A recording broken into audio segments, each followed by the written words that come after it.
So, tuturo ko kayo kung paano magmahal. Charing. Tuturo kayo paano mag-book ng bus ticket.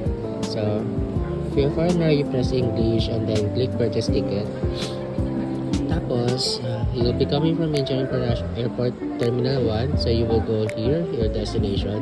And then, type nyo lang kung ano yung pupuntahan nyo station. You're going directly to Myeongdong. So, yeah, Myeongdong. Ito siya. Tapos, ipili na lang ako anong oras yung gusto ko. Yung pinili ko kanina.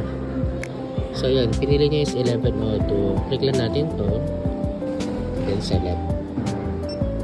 Importante dito, pag i-swipe mo siya dito, kailangan facing yung gold na card dito sa front na to.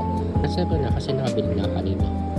So, palabas na tayo ng Incheon Airport Terminal 1 at pupunta na tayo sa bus na sasakyan natin. Sana?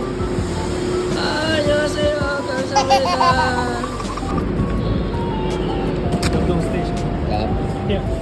This stop is Myeongdong Station. Welcome to Myeongdong!